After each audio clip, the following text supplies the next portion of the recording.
What's up, everybody? Christian James here. Today's video, Dana White, the president, the CEO of the UFC, was on the Shay Shay podcast with Shannon Sharp. And he said cancel culture is the same as being gay in the 80s. Well, cancel culture sure as hell is gay. Let's get into it.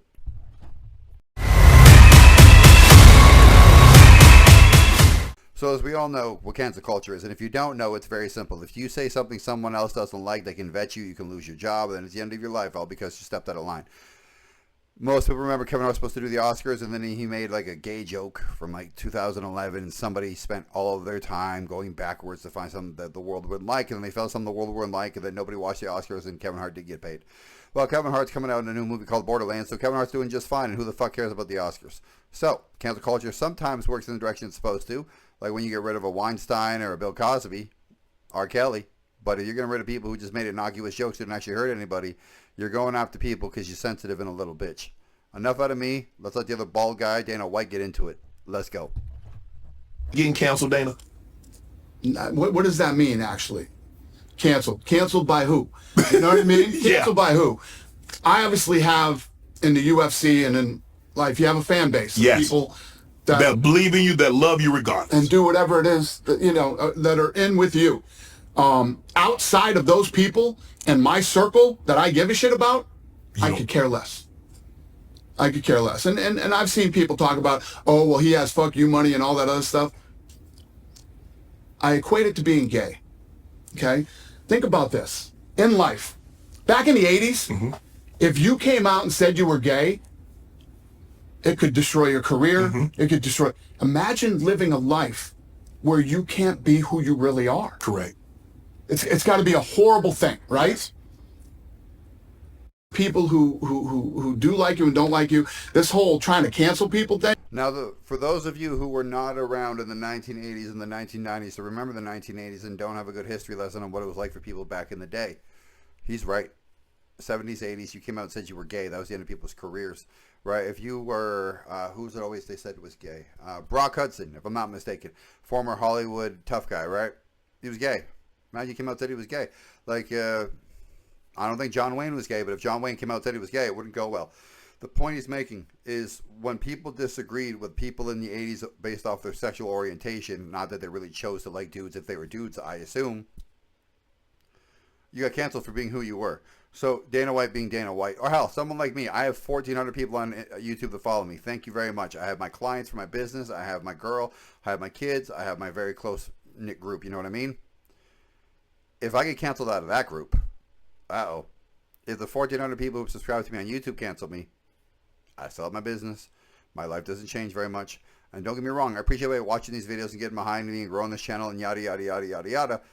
But I hope the reason you guys watch it is for the sheer fact that I talk how I talk, I am who I am, and I'm not pulling any goddamn punches.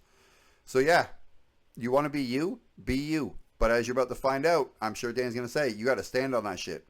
Right? Like the movie Philadelphia, 1992, 1993, where Tom Hanks played a gay guy who lost his job for coming out as gay or coming out with AIDS or whatever. He only had AIDS because he was gay. That shit used to happen all the time. But let's get more into it. Enough of my babbling. I'm who I am. If you like it or you don't like it, I don't give a fuck. Right. That's your problem, not mine. So you're going to have people who do like you and don't like you. This whole trying to cancel people thing, even the thing when I did the roast? No, the interview with Theo Vaughn. Okay. And the guy from Peloton, I don't know if you saw this, but the guy who was running Peloton was sponsoring his show. He just stepped down from Peloton, actually, within the last month. And he had, Theo Vaughn had Kennedy on his podcast, right? Right. They called and said, you need to take that episode down. What? He's a fucking Kennedy. Right. And he's a Democrat. Right. And he's an American citizen. Right. And he has the right to say and fucking think whatever he thinks. Right. You sell stationary fucking bikes for a living. And you think because you spend money with Theo Vaughn, you have the right to tell him to take another fucking American down off his platform? Who the fuck do you think you are, you arrogant fucking piece of shit? For those of you that don't know what he's talking about, I'll attach the clip at the end of this. But I remember watching that. Theo Vaughn was on there. He had Dana White, and they're talking. And Theo said, yeah, I had Robert Kennedy on here. And one of my sponsors called me and said, you need to take that down. And Dana White said, who was it? And he didn't want to out him at first. He said it was Peloton. Dana White was in the UFC studios. He called his employees and you said, you fucking throw out the Pelotons right fucking now. One guy's like, I'll take him home. He's like, do whatever you want. We're done with them. If I'm not mistaken, Peloton has dropped significantly in the market share. So you try to tell Theo Vaughn, right, a person that people choose to like because he's a comedian, therefore people like him, his personality, his character, obviously his sense of humor, and what he does for a living. People like to listen to Theo. The dude from Peloton. You're just a fucking CEO. Run the company and shut your mouth. But the problem is now, similar to Bud Light, right? You fuck around, you find out, your company goes under. Let's just ask Google a quick question. Hey, Google, how much has Peloton dropped on the NYSE in the last year? Here are some results from a search. Is Peloton in financial trouble? Peloton has succeeded in narrowing its cash flow losses, but it still has work to do to get profitability. More troublingly, its balance sheet is weak, so it has $3 billion in liabilities and $2.4 billion in assets, meaning it couldn't afford to pay off its debt if it needed to. Why is Peloton stock so low? Peloton business reports weak growth and more losses last quarter. It has a bad balance sheet and its CEO just resigned. The stock is a lesson not to get enamored with fitness fads. Look, Peloton, here it is, right? It's a stationary bike where you pay monthly memberships and you ride a bike and a person's like, let's go, Christian, you can do this. You're number one. You're the best. Get in better shape. I'm an actual fucking fitness coach. You can ride a bike by yourself. And I understand during COVID when people weren't going outside and your state, your province, your territory, whatever, locked you in the goddamn house, you couldn't go outside. People back outside, riding their goddamn bikes. Fitness fads are just that. They're always going to be fads. Like CrossFit, like, what the hell was that thing that got real popular? I don't know. It was out of Australia. I'll find it and I'll put it right here so I don't seem so goddamn dumb. But yes, that is the problem. You think as a sponsor, you can tell a person to remove something that's not offensive, but you just strongly disagree with it. Well, a lot of people who believe in fitness support Dana White, support the UFC, probably support Theo Vaughn because they watch Joe Rogan, and it all comes together for one. And all the people in the fitness community said, you can go fuck yourself when we're done with these goddamn stupid bikes. Keep your mouth shut. But I ripped the Pelotons out of my fucking gym here at UFC. Did you? Ripped them out of the gym that day.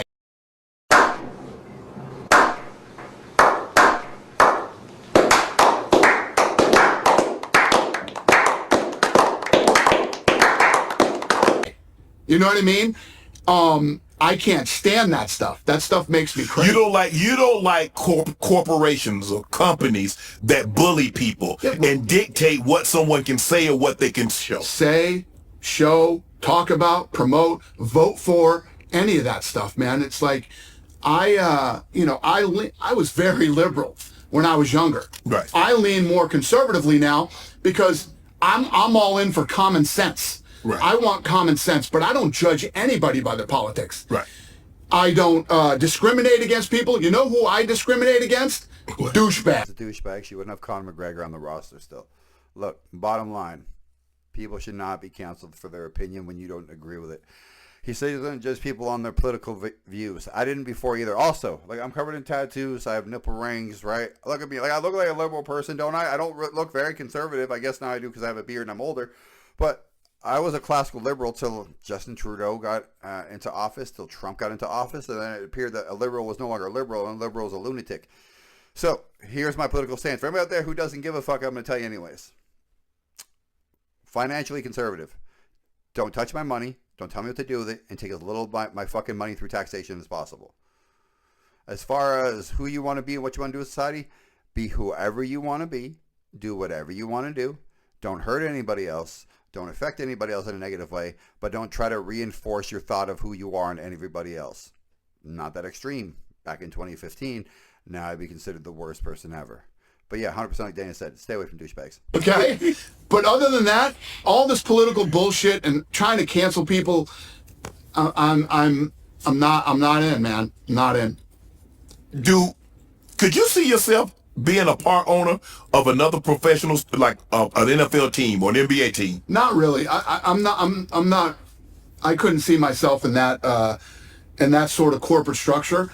What me and the Fertittas like to do, we take sports, niche sports that nobody thinks will work, and we build them into billion-dollar businesses. That's what we do. Is it true that you move the birth date of your child for a Chuck Liddell fight? I did, yeah. So my son was supposed to be born. You know, they give you the due date when you think it's going to happen, and it was a big Chuck Liddell fight. And I'm like, yeah, that's not going to work for me. We're gonna have to, we're gonna have to go in and pull him out a little early. When people, they saw the incident, and you and your wife, what happened with you and your wife, how were you able to get past that, Dana? Because that had to be the toughest time that you had ever gone through in your life. It wasn't. COVID was. Really? Yeah, COVID was way tougher than that. But the thing was, it wasn't about getting through it publicly. Yes. It was about getting through it personally. Okay. With my kids. Mm-hmm. Me and my wife were fine. Okay. Me and my wife, they had whatever. My kids. The kids had never seen that before. It was on the world stage. We embarrassed them, and no kids want to see that shit with their parents. Everybody else can go fuck themselves, okay? It had nothing to do with them. Right. It was about my family. Right. That's what's important. Mm-hmm. The people who know me and know her, they know us, and we're fine. It was my kids. That was something personal between me and my family. Right. For those of you that don't understand or don't remember, it was 2023 New Year's, or I believe it was 2022, when he smacked his wife at a Mexican club somewhere. Like, he didn't knock the shit out of her. He didn't knock her down. He smacked her, though. Sean Connery said back in the day, sometimes women need a smack. Calm down. That's not what I'm saying. All I'm saying is you don't know what happened, right? Look, I have kids. My girl's upstairs. She has 2 kids of her own. Combined, we have 4 children. Mine are grown. I'm helping her raise hers. 2 little ones to be grown, competent men, unlike their goddamn father. But if they saw that and there was no context to it and they didn't understand what was happening, of course I'm going to be upset. Of course nobody wants to see their mom get smacked. If someone smacked my mom on camera, if my dad smacked my mom on camera, holy fuck. So I totally get the reaction of Danny towards his children. But again, for the rest of us, if him and his wife are fine, we don't understand the context. We don't understand the situation. We only saw that little clip. How do we know she didn't smack him 10 goddamn times before he's like, bitch, I told you, stop. Pin Pan is strong. See, that's what it matters. He was worried about getting canceled by his children. He wasn't worried about getting canceled by me or you or anybody else. We can go fuck ourselves. He's already got fuck you money. So what does he care about that? But it's the people who are closest to you. That's the people you need to worry about losing. Not your Twitter followers, not your YouTube followers, not any bullshit like that. Talk about it. And people, I would have an opinion too. Right. I would have an opinion. Right. Seeing that. You know what I mean? If that happened there on New Year's Eve, basically on stage at a club in Mexico, that probably isn't the first rodeo. You know what I mean? Right. I would say the same thing. But I know exactly who I am. My kids know who I am. My circle of people that I give a shit about know who I am. And that's what mattered to me. You know, when you step up and you do a roast, like my second joke that I told was, so I wake up that morning and I start thinking about, what if I start to bomb? Right? If I start to bomb, how could I attack the crowd? Right. Right? And Right. whatever. I call Bill Burr. And literally I said to Bill, if I start to bomb, how can I attack like the LA, California crowd that's there or whatever? He pauses for like 2 seconds and says, what? My name is Dana. Is that not trans enough for you, Right. liberal? And I go, oh, I'm opening with that one. I'm opening with that. I'm not gonna, right? So when I put the joke in, Right. that all the comedians were telling me, don't do that joke. Right. Don't do that joke. You're not going to get the response you think. I said, oh no, I literally want to come out and punch Yes, I this do. thing right in the face. Yes. You know what I mean? And that was how that happened. Didn't see the roast, don't know the roast, but it's a good way to come out. Look, my name's Dana. I'm as trans as possible, right? Like, there you go. That's how you fucking get over all the Hollywood woke shit. Now, somebody's like, oh, so if you're trans, you have a girl's name, blah, blah, blah. There's always that asshole out there. Some people don't understand a joke. Some people, you could write the joke, you could circle the part that's funny, you could underline the part that's going to go to the end of the joke, and here's how the joke's going to work, okay? People who aren't funny will never understand humor, right? It's like people can't dance. Like, it's cha-cha-cha, not cha-cha-cha. It's the same way with people born without a sense of humor or purposely. Look, I heard this back in the 90s. Some people's asses are so tight, you can't pull a pin out with a tractor. That's a good fucking joke, though, Dana. Like I say, you know Tom. You've been around Tom in a private setting, not, the politically correct Tom. So you know him a lot better than most people.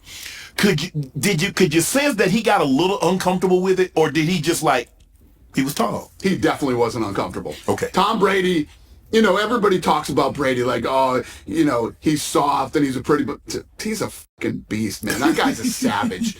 And, again, when you're in positions like we are in, you don't worry about yourself. You signed up for this shit. Right. You know what I mean? Right. In life, you do what you do. You say things every day. You do multiple podcasts. You're on television. Yeah. You say things Right. that you're going to be attacked for your opinion or whatever it is. It's hard to see your family get kids, attacked. You know yeah, what I mean? yeah. Exactly. It's all more about the kids. Right. There are a lot of great things that come with being our kids. There's a lot of positives, a lot of but there's perks. a lot of negatives Yeah. too. And you got to take the good with the bad. Right. Not everything's going to be perfect. My kids see it all the time. People say horrible shit. And people say things. Who Right. gives a shit? Were you really upset that you only had 60 seconds? Did you really want 3 to 5 minutes? No, that was how I wanted 6 seconds. Okay? You wanted one joke and get away. I wanted 6 seconds. I didn't want 60 seconds. Look, at the end of the day, I know nobody out there wants to lose their job, lose their home, lose their financial hood, lose their safety net, lose any of that stuff. But if we get to a world where you can lose everything because you said something, where's it going to go? You're going to lose everything because I looked at you funny, because I give you a cross eye, because I give you one of these. You know what I mean? Like, where does it end? Like, oh, he cracked his knuckles. He must be getting ready to attack me. Oh, he cracked his neck. It must be go time. He's showing what do they call it? Microaggressions. He's showing that he's ready to be violent. He's showing micro-violence. Like, it doesn't end. Look, I've said this forever, right? I don't subscribe to any of this nonsense, any of this tomfoolery, any of these shenanigans, or whatever you want to call it. Boys are boys, girls are girls. If you don't like it, unsubscribe, and if you like it, subscribe. The more nonsense you allow in life, the goalpost keeps moving, and the goalpost will never keep moving until eventually we're in fucking Narnia, right? We've already, if you understand the context of Alice in Wonderland, we've already started to go through the looking glass. If we go all the way through the looking glass, there's no coming back out. You're just going to be in an insane world. That's all we're going to have. But be who you are. Stand on your merit. Stand on who you are. Stand on your opinion. Be a man. Be a woman. Be a fucking grown person. And look, if you're one of those people who's in the most dire circumstances where you can't say a goddamn word, then don't say a goddamn word. But you can't fire me from my fucking business. You can't get my family to break up with me because you don't like what I said. At the end of the day, Dana Wright is right. Canceling people for what they say is the equivalent of being gay in the 80s. You come out, you say some people don't like it, the sexual orientation people don't like it, and you lost fucking everything. And that's wrong. If you're gay, be gay. Just don't try to be gay with me. Like, comment, subscribe. Tell me I'm right. Tell me I'm wrong. Tell me what you think about cancel culture. Tell me if you know anybody that's been canceled. Tell me anything at all. Tell me who you got this weekend, the UFC Saudi Arabia card. Let's go, Robert fucking Whitaker, the Reaper. Let's go.